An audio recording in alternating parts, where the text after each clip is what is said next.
Hey guys, welcome to Coog Cinema Reviews. I'm Samantha De Leon. My name is Danielle Jacobo. And I'm Jackson Brock. And today we're doing a Game of Thrones recap of the fourth episode, The Spoils of War.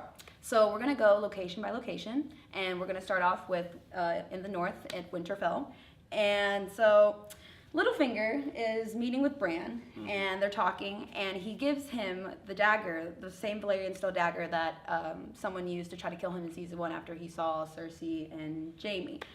So at this point, Bran is just really, not emotionally there, doesn't really care, and he just really has no emotions, really, when he's given the dagger. No, he's completely different. Like, after he turned into the Three-Eyed Raven, he completely switched. Like, Bran is no longer a thing at all anymore, and that's really evident when he talks to Mira, and she tells him, like, you died in that cave. Yeah. That was really sad. Yeah, that really, really, really got to me, but what did you think about it? It's true. The thing I really wanted to focus on with that scene is the dagger being given, because now we have more Valyrian steel in the pot, so it's more things to fight off the White Walkers, I guess you could say. But now he gives it to Arya. I know this is a later scene, but he gives it to Arya, so now Arya has 2 pieces of Valyrian steel, because Needle is Valyrian as well, correct? Or is it not? I don't remember right now. I don't remember either. I have no idea, but she has 2 she really has cool 2. swords. She has 2 now, so Yeah. I don't know what that means, but I feel like it's significant in some port. So he kind of, Littlefinger's just talking with Bran, saying like it's important for you to have this. Your mother would have been proud for all of you to be here and all that stuff, and Bran says chaos is like a ladder, and it's exactly what Littlefinger said to Varys way back in King's Landing like a long time ago. And so you can see Littlefinger's like face, he gets like a little weirded out because Bran wasn't there. It's basically everyone gets weirded out when they talk to Bran. Exactly. And so Littlefinger leaves, and then Mira comes in, and she has gone through so much. She lost her brother trying to get Bran to the Children of the Forest and with the Three-Eyed Raven, and you can tell she's been through just so much, and she just walks in and she has this long, like sad look on her face, and like what you said, she tells Bran like you died in that cave, like she asks him like what do we do now, all that stuff, and like she goes like you don't need me anymore, and he goes yeah I don't, and it's Thanks. just She's like so dismissive. and like you could see the it? look on her face, like that's all you have to say, like you don't need me anymore, you're right, like no thank you, no nothing, and he doesn't say anything, like so I'm glad you cleared up chaos is a ladder, because I heard chaos doesn't matter, which is a little bit different and a little bit more edgy. So, but I'm glad I heard that. So I know I caught on to that because I was like, wait a second, but Callback. So after that, then it goes to Arya finally returning to Winterfell, and so they like. I really like the way that they showed her coming in. They showed her coming in with a horse and like the whole view of Winterfell, and she comes to the gates, and there's these 2 guards who don't believe that she's Arya. Like they're like, oh, like really like a highborn girl, like is like looks like you, like you're lying, obviously. And then they've thought Arya Stark was dead.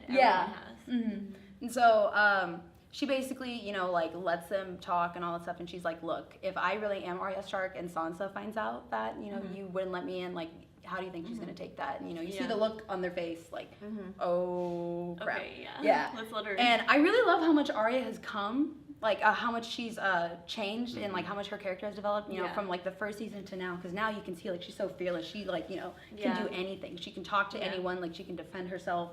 Like I thought it was so cool just seeing her like interact with everybody when she got back, and like showing how much she's changed. And that was really really big theme of this episode, was how much people have changed and how little some people have changed. Because you had people like Arya and Sansa who are almost completely different people. You have people like Bran who aren't even themselves anymore, but then you have people like Jaime at the end of the episode that shows like he's still what he is, like he's still a warrior, and he's gonna take the shot he gets.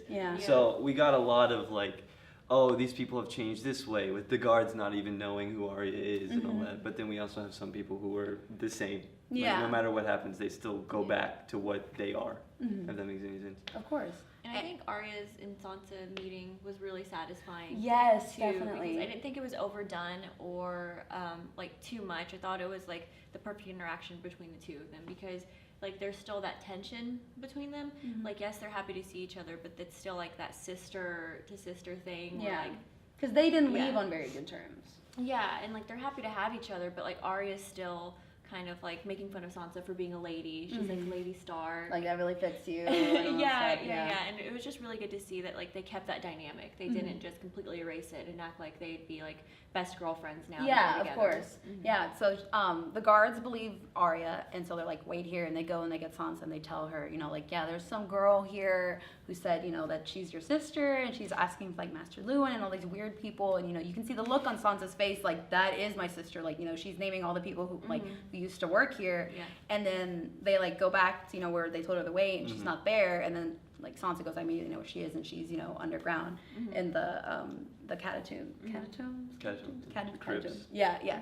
And that's when they have that reunion, and it's really sweet. It's like, you know, they go and they hug, but I think you were so right. Like, that dynamic is still there. You can still see it, and they both say, you know, like, you know, it took like, or a lot has happened to me to get here, and then you know, they both agree, and then Arya's like, but you know, our stories aren't over, which is so optimistic. But yeah, that's true, especially for something like what Arya, what she's been through, to be that optimistic.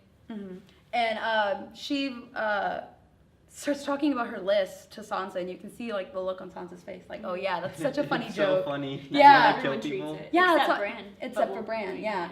And like, she starts talking about her list and stuff, because she was like, I was on my way to King's Landing. She was like, why were you on your way to King's Landing? She was like, Cersei's on my list and stuff. I gotta go take care of that. Yeah. And so Sansa says, like, you know, Bran's also home, and they go meet Bran in the Godswood. And Bran is, you know, the exact same way. Like, he is really not there. Like, Arya gives him a hug, like, she can't believe like it's him, and he's just, I'm the three-eyed raven. I am the three-eyed raven. Yes, like, he has like no emotion. Every time. And by the way, he's like, I'm the three-eyed raven. and he like has the dagger, and he's just like playing with it, and you know, like Sansa's like, where'd you get that? And he's like, Littlefinger gave it to me. And she's like, you know, Littlefinger just doesn't give out gifts for anything. Like, he wants something in return. And he gives it to Arya. And, you know, like, you can see the look like on Sansa's face, like, okay, like, cool, she has like a dagger, you know, whatever. And then they start talking about that list, and Bran like mentions it, and she's like, well, half the people on that list are like already dead. And like, you can see Sansa's face, like, okay. And then after that, then it goes to Brienne and Podrick, and they're out, you know, just practicing fighting and stuff. You know, Brienne's really getting like, you know, the upper hand. Before that, Bran Podrick tells Bran something really nice. He's like, you upheld your duty to Lady Stark. When all three of them were walking when they first get back, and that was like such a good moment, because Brienne's amazing, and that's Jackson's favorite character, and like, it was just really good to see her. They all come in. I'm sorry, I forgot about that. They all come in, and like, Arya's pushing Bran, and Sansa's like, you know, standing right behind him, and Bran has like this really cool, sophisticated wheelchair, which looks completely out of place. It's really out of place for like Game of Thrones. The wheels are so nice. I was like, I thought it was gonna be rocky, but it's like a perfect circle. It looks like a lot of work like went into it. It was just really quick. Like, he just showed up, and then now he has like a super nice. Yeah. So then they're just like walking around, and then Podrick tells Bran, you know, like, you upheld your vow and stuff. And Lady Stark would be proud. Yeah. And then Brienne's still so humble about it. She's like, no, like, it wasn't me, and like, not taking any credit for it, and it just like goes to Brienne's character even more. Yeah, like, exactly. And then it goes to Podrick and Brienne, and you know, they're, you know, play fighting, and then, you know, Arya walks up, and she's like, I want to train with you, like, you know, you're the one that killed the Hound, supposedly, to Arya's knowledge before he's dead. But so they start like, you know, fighting, and you know, Bran's like, you know, that's a pretty thin sword. She's talking about needle, and she's like, I won't hurt you with it. And like, the confidence that Arya has fighting is just insane. If you go from back, like, and seeing her in season 1, when she was, you know, had her dancing master. She was confident, but she wasn't skilled yet. Yeah, she wasn't skilled. She was doing. Yeah, and now like, she has that skill and stuff, and she's like beating Bran at her own game, you know.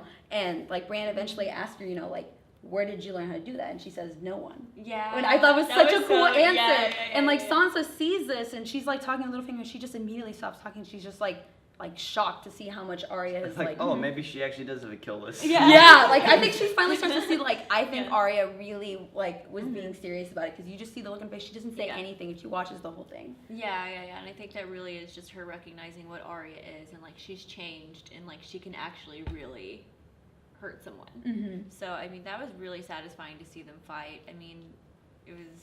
Yeah, it was really satisfying so to see Brienne win. Yeah. Yeah. Brienne did technically win. Yeah, I guess, but I mean, it kind of tied though. Like at the end, where like Brienne had her sword and then Arya pulled out the dagger. Okay, but Bran gave her the dagger. If she didn't have the dagger, she would have been smoked. True. But she had the dagger already at that point. So. Okay, but we don't need to talk about that. They have like a small little scene where they're in Highgarden and they have all the gold and they're putting it all away. And then Jaime says, like a Lannister always pays his debts.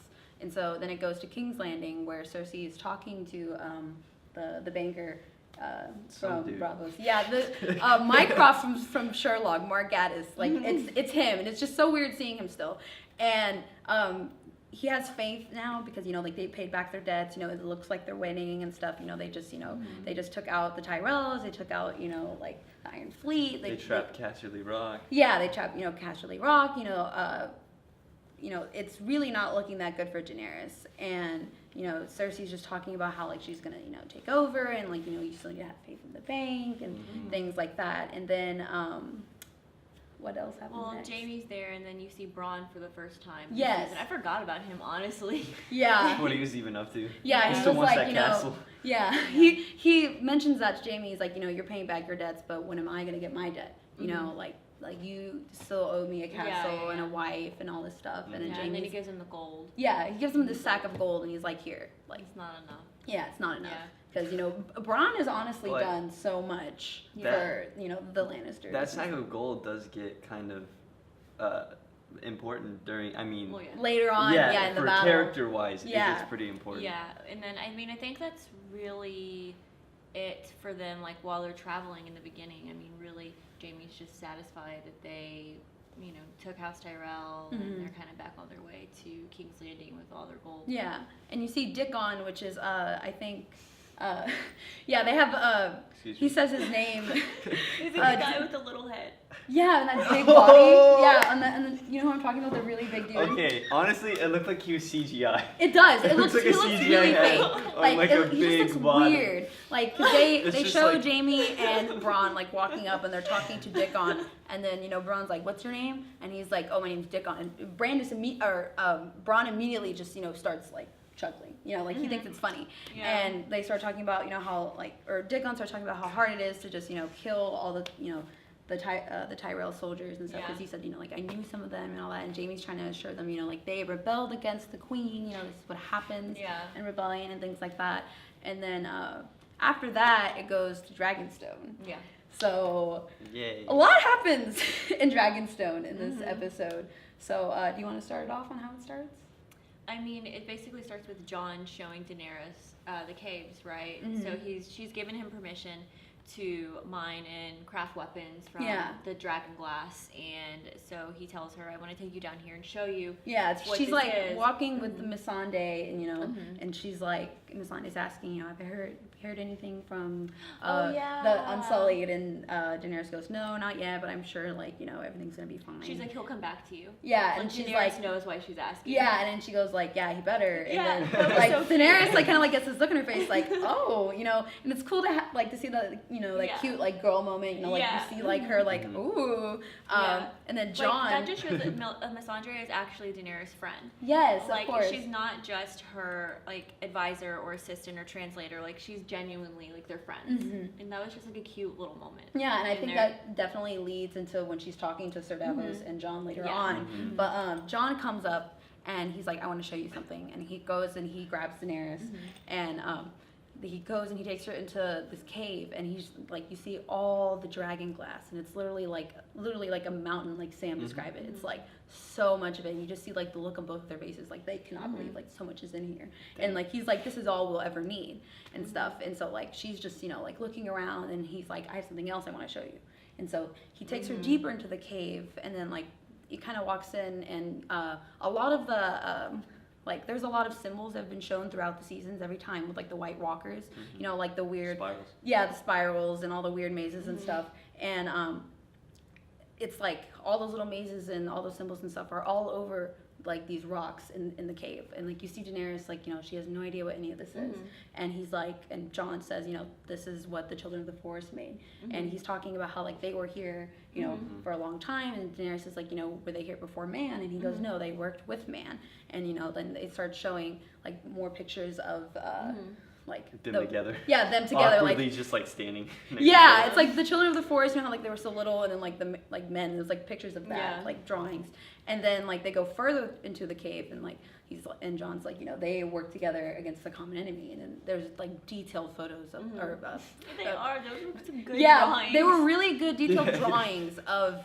the White Walkers, and you just see the look on Daenerys' face, like you are telling the truth. Yeah, it's like at first I think she believes him, and she gives him permission to like take the dragon glass, and it's like, okay, do your thing. But then I think when she goes down there and sees that, that's the first time that she actually believes him and realizes that there's something, because after that they have their moment where she's like, I will fight for you. Yes, that gave me chills. Well, you gotta bend the knee. Yes. And Jon's like, my gosh. Sorry, too much pride. Yeah, she says like, you know, I will fight for the North, you know, I will, like, you know, I know that you need like my armies and all that stuff, and she says like, you know, if you bend the knee, and then you just see the look on Jon's face, like well, and for him, he's like, I'm the king in the North. Like, my people trust me. They want me to lead. And she's like, they want to follow their king. Yeah, they chose you to lead and stuff. And she starts saying, you know, like, they chose you. They picked you. You know, they wanted you to lead and all that stuff.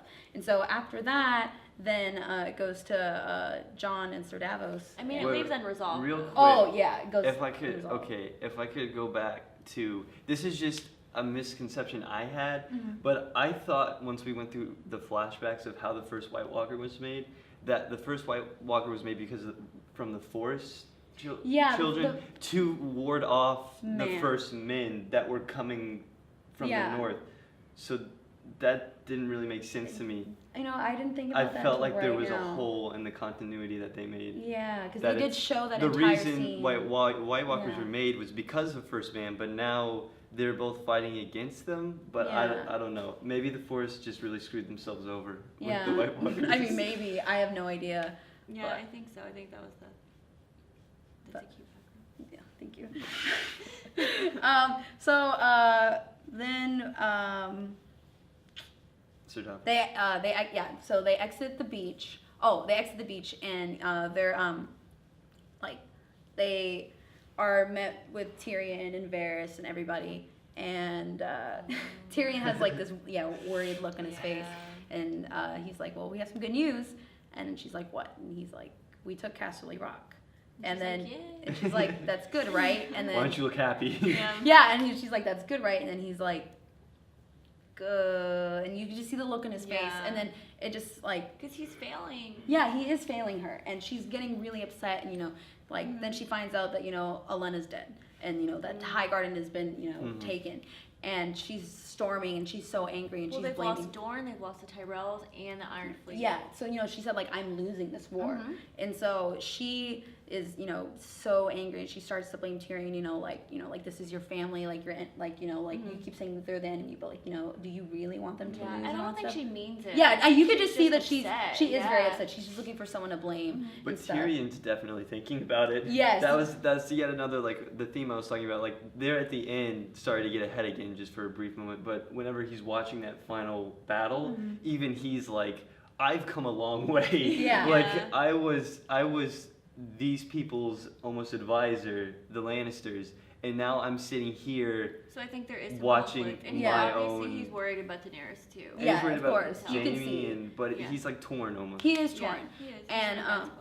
And so he's like, Tyrion is trying to assure her, like, this is the best plan. Like, we can still go into all this stuff. She's like, no, I'm tired of clever plans. I have 3 dragons. Why don't I use them? Like, I might as well just go ahead and attack the Red Keep. And then she tells Jon, like, you're a commander. What would you do? Yeah, she like goes and she singles out Jon. She goes, I want to know what you would do. And like, Jon's like, yeah. He's like, you don't want to ask me. And she's like, no, I want to ask you, what would you do? And then like, he really like he gives good advice, and you can tell it really resonates with her. Yeah. Like, he's like, you do have 3 dragons. I didn't think that, dragons were possible, but you made the impossible, like, possible. And I think if you show the world, like, that you made the impossible possible, like, with dragons, they think that you can make the impossible possible with, like, other Everything. things. And then he says, but if you just go ahead and take, your dragons and just, set everything on fire. Burn and cities and melt castles. Yeah, if you burn cities and melt castles, then you're not, like, better than any of them. You're just another one of them. And I think she realizes that. Yeah, she realized that. You see the look on her face. She really, like... She's just frustrated. I think that's the whole thing. And Yeah. she needs to come up with a new plan. So then we go to Sir Davos and Jon, and they're, like, walking down what kind of looks like the Great Wall of China, but, like, it's really pretty, and it's kind of like this walkway that goes down Dragonstone. And Sir Davos is like, yeah, Daenerys is really pretty. Yeah, he like, like... Wink, wink, yeah. nudge. And Jon goes, yeah, she has a good heart. And he goes, oh, so that's what you've been staring at, Yeah. her heart. And Jon Sir Davos coming in with those quick ones. Yeah. And Jon just brushes it off. He's like, I don't have time for that. Yeah. Like, we have to worry about the Night King and all that stuff. Ain't nobody got time for that. Yeah. And The so, White Walkers. Yeah. I've seen his eyes. Yeah, he doesn't even want to, like, think about that. And so they keep walking, and they run into Missandei. And they start talking to her and all that stuff. And then Sir Davos, what does he ask her again? No, she asked Jon about His last name. She's like, I have a Yeah. question.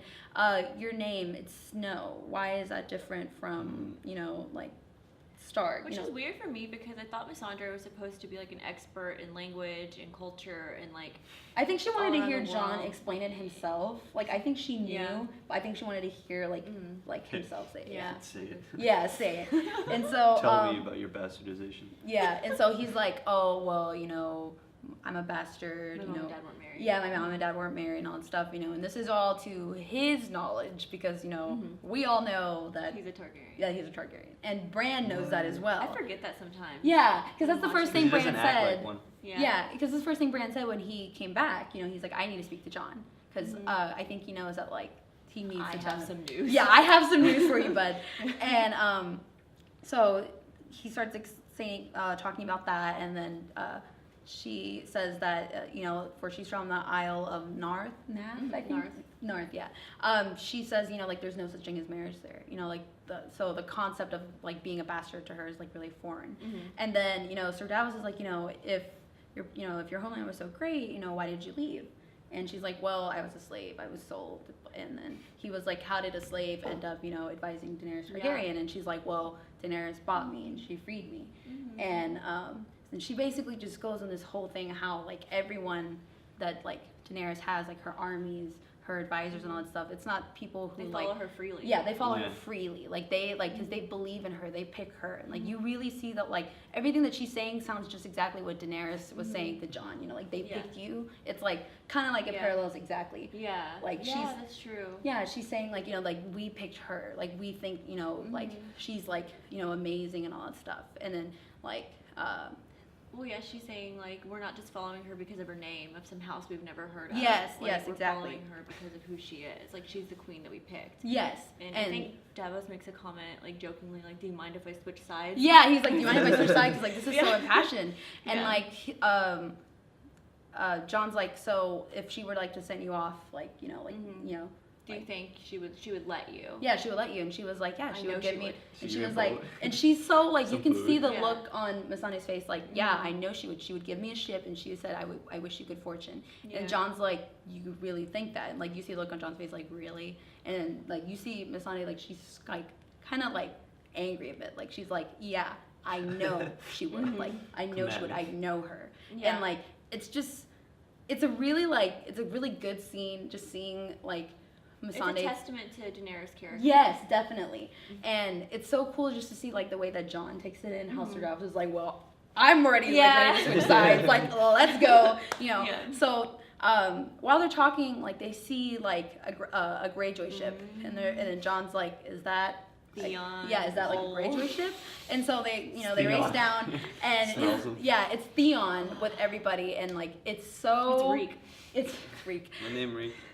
And it's so tense seeing them, like, see each other because they both realize, like, Jon's like, that's Theon, and Theon's like, That's Jon. Like, Jon is here in Dragonstone. And, like, you just both see, like, so much emotion go through, like, each other's faces. Like, kind of, like, see, like, you know, Reek kind of, like, looks at him and he looks down. Like, he looks away. He can't, like, hold a stare. And then they both, like, slowly getting closer. And, you know, Jon just, like, grabs him by the neck. And he's like, what you did to save Sansa is the only reason why I'm not killing you right now. And it just, like, it literally sent shivers up my spine. Reek's like, okay. Well, because the first thing Theon asks when he sees him is he's like, how's Sansa? Yeah. And then Jon, like, charges. Yeah, exactly. He's Like, like, don't bring her up. Yeah. Don't Don't talk say about her my name sister. in vain. Yeah. And then they were like, what are you doing here? And he's like, oh, I needed to tell Daenerys about, like, like my sister, like they have her captive and all that stuff. And then like he was like, I shouldn't be here and all that. And then he was like, where's Daenerys? And then everyone just kind of has this look like, She gone. she's gone. Oh, Yeah, because like he was like, I need to speak to Daenerys. And they're like, she's not here. And they're like, where is she? And then no one really says anything, and it immediately goes to the Reach, and you see Jaime and Bronn, and you see Randall. And you know. Yeah, and Randall Tarly, and you just know. Something's you about just, to happen. Yeah, you know something's gonna happen. You know, and they're just. I'm having so many chills just like thinking. Yeah, just rethinking about that whole yeah. It scene. was pretty good. Oh my goodness, it's they're just talking. You know, like They think they're good. they think they're good. Like Yeah. they don't They got it. suspect anything. They're And home free. Yeah. They got all that gold. And so, you know, they're all getting settled and stuff, and Jaime and Bronn are talking. And all of a sudden, like, everything kind of, like, they, like, realize, like, hey, do you hear that? And they kind of hear, yeah, and they're, like, it's, like, quiet for a second. And they hear, like, all, you know, like, the footsteps, like, of all, like, the Dothraki. charges. Yeah, And the charges. And the clouds even come over. Yes, and all the everything. clouds It's come over, and okay. like everyone starts to They're suspect, like, you know, something's gonna happen. And so like Jaime and Randall and Dickon and Bronn are like yelling at everybody, like, you know, get ready and all this stuff. Like they have no idea what's coming.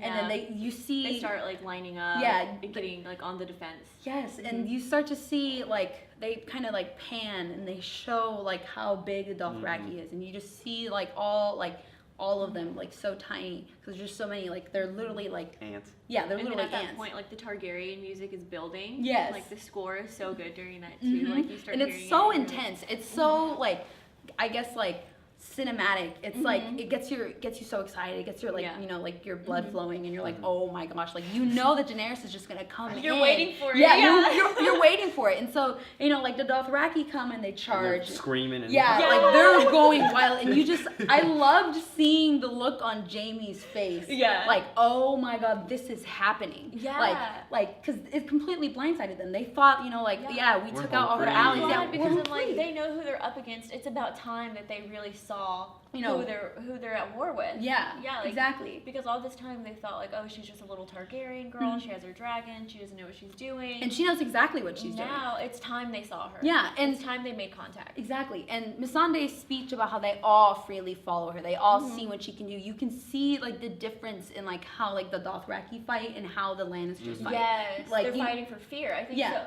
so. Who said that earlier in the season?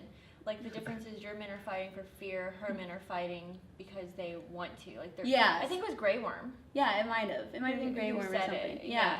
And it's really, really evident because you just see like the Lannister shoulders, like, you know, they're shaking, they're holding There's their... no morale. Yeah, No. yeah. And then the dragon comes in. Yeah, and then there's the negative the morale. dragon comes in. You know, she comes in Drogon. right on Drogon, and it's like you just see, Dracarys. Oh. yes, and you see Jaime's face and Bronn's face, and they're like, wow, like there she is. Because you have to remember, people are seeing dragons for the first time, In and people that centuries. they've people that never thought they would see them, and then here she is. Riding on a dragon, like What's that? looking so badass. She's in the exact same outfit that she Yeah. left dragons in, and like she Yeah. She immediately was like, went "Let's there. go." Yeah, I gotta get this. I'm done. I'm sorry. Yeah. Too And many she- losses. Yeah. And she's on there, and she's just like, she's setting everything ablaze, and it's just like they take over, And then they I think that there's so much build with the music, the Dothraki riding, the Lannisters getting on the defense, and then like it climaxes when she's like Dracarys. Yes. And like that's when everything literally goes into yeah, literally flames. everything goes into flames, and then you have this scene with Jaime. He goes and tells Bronn to go and get the cross. But the that's dragon even thing. well after Yeah. Drogon's been Oh all yeah, around. he goes around He and likes he that just thing starts up, attacking. like- He's like going along everything. the trail Is that there they're gunpowder marching. in all of those? Yeah. Because they explode. That place lights up. He just goes along the trail, just like taking out everyone, like in a line. And then you have the Dothraki on the ground too. Like, just annihilating everyone. Yeah. And they really showed the extent of what fire does with men in armor.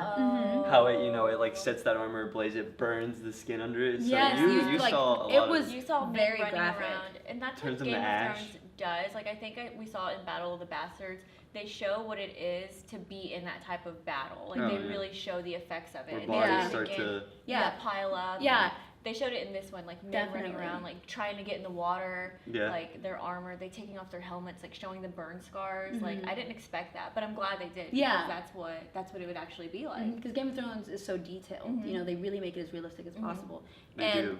In the midst of all this like fire and chaos, we see Tyrion and he's up there with Varys and he's watching like down below, and you can see like there's this horse carriage that's on fire, and he can see the horse carriage, but there's just so much thick smoke, and it immediately goes to Jaime, and he sees the same horse carriage, like, but he can't see Tyrion because of all the smoke. And so it's so cool to see them like kind of like looking at each other, but not knowing, because this is before they they both know that either one of them are there. And then Jaime goes to Bronn, he's like, you need to go get that crossbow ready. And like everything's on fire, everyone's screaming, like it's terrible. And Bronn's like, why do I have to go? And he's like, I have one hand, dude. Look at this. Look at this. Yeah. So Bronn's like, oh, so he goes and like I forgot. He goes and he tries to go and get to the giant crossbow, and like that entire like journey for him to get there really, to me, paralleled Jon when he was in Battle of the Bastards. How like he was just like, he didn't like that though. Really? I thought it was lazy. Really? Yeah, there's a lot of cinematography in Game of Thrones that I think is really lazy. He thinks it not lazy, but like reused. They reuse it. I mean, it's lazy that they reuse it. There was just like the only difference is that it's from forward or back to forward instead of forward to back, and it was like that's the thing that made Battle of the Bastards stand out. So that should be its own thing. But then they're like, everyone loved it. Let's do it again. I didn't think about it that way, but I still liked it. I still enjoyed it. Like it is parallel, and I can see like why you feel that way. But I still thought. I mean, it's still a good shot. It was still badass. Yeah, it was still really good. Yeah, he like pulls the sword out of the dude, and he's like, all right, who next? Yeah, like because there's this guy who goes and he sees Bronn, and he like it's a Dothraki man, and he just starts like chasing him down. He like cuts his horse's legs off. He takes his sword, all this stuff, and it's so cool to see Bronn, still survive, still going. Yeah. And that's when the gold falls on the floor. Yeah, gold falls on the floor. And he kind of makes that decision where he's like, gold or try to kill this dragon. Yeah. He's like, what should I pick? Should I pick my gold and just run away, go off, or should I do what Jaime told me to, and so it's like a split-second decision. He goes, you know what, I'm gonna go kill that dragon. And so he like sets it up and stuff, and Daenerys is just flying around still, attacking everybody. Like it looks so cool just seeing her like actually there. Got more ash in the sky. Yeah. When she was talking about like what kind of queen am I if I don't like if I'm not willing to fight for them. Yeah. And Tyrion's like a smart one, but she goes anyways. Yeah, she goes anyways. That's who she is. Tyrion's just up on that hill like. Yeah, he's just watching, and you can just see him like all the destruction he's causing to his own family. You can see it on his face, and then it starts really building up. It starts going back and forth, between Tyrion and Jaime and Bronn, and the dragon flying and all that stuff. Slinging that thing around. Yeah, I did not know it was gonna be that agile. I didn't think it was gonna be there. I thought it was gonna be like move a little bit, but he was like he was like fast, like doing it, and then he tries to shoot like Drogon, and he misses the first time, and Daenerys sees it. I think she becomes aware, okay, they have these giant spears. They know. Yeah, they know. And so then he waits for her again, and she's telling him to spit out fire, and the way that it happens, it makes it think that he shoots Drogon in the mouth. And so and I got really concerned, but he ends up getting shot in the shoulder, and so he's fine. Yeah, he's fine. He just gets hurt. Come back. Yeah. That injury is gonna come back somehow. Yeah. I knew he had to get injured some way. Yeah. He'll get injured, but I mean, I was like, there's no way they're about to kill Drogon. Yeah, they're not gonna kill him, but I mean, somewhere he's recovered in season. From a lot. When he saved Daenerys in the fighting pits, I think season 5. He got really beat up. Yeah. He just needed a rest. Yeah. He was fine. Yeah, and so. And it wasn't in his heart or anything. Mm-hmm. It's just in his shoulder. Yeah, he's fine. So. Watch, it's gonna be like season 8. They're gonna be like, hey, remember when you got shot? Yeah. And he's just gonna. He starts to go down. I liked how he fell. Yes. Because I thought of it, like, it kind of reminded me, like, of a plane crashing. Like, she was on there and she was, like, holding on. You see, like, the look on her face, like, we're going down. Like, but it's like, at the same time, you have to remember Drogon's, like, a live creature. He's fighting for his life, too. Like, he's not just going to go down. Like, he's going to land and, like, try and so he, like, goes down and, like, you know, they start hovering over the water and it's just an amazing shot just seeing this. Yeah, and so... He destroys the crossbow as well, right? Yeah. Yeah, he sets everything on fire. Yeah. Bronn's like, woo! Yeah, Bronn, like, jumps off, barely misses it, and, you know, like, Drogon just sets this whole thing to flame. And hits it with his tail. Yeah, he hits it with his tail, and they just, like, mashing everything. And at this point, like, the smoke is cleared. And Tyrion can look more into the battlefield, and he sees Jaime. He sees him, and like, you know, like he sees like, and then it's kind of all shown at like the same time. You know, Daenerys hops off of Drogon, and she's like trying to pull the spear out of his shoulder. Jaime sees it, like, this is my time. Spear right there. He's on the horse. And then Tyrion, he sees Jaime's doing it, and he says, "Don't be an idiot." Like he's saying it to himself, and he's like, "Don't be an idiot. Don't do it." And so like you see Jaime, he's like, "I'm gonna do it." And that's when he's like talking about like he's gonna take that risk. He's still the same. He's still the same person. Like he hadn't learned anything. Tyrion, you can kind of see that in him when he's looking at the people. He's like, "Damn, he am I on the right side? Is this what I should be doing? Like, in my core beliefs, am I too much changed?" And then there's Jaime too, and he's like, "All right, let's do this." Yeah, like snaps right back into it. And so he grabs the spear and he just starts like, you know, heading towards, you know, Daenerys and Drogon. Amazing shot too. Yeah. When it's following him across the water with the battlefield in the background.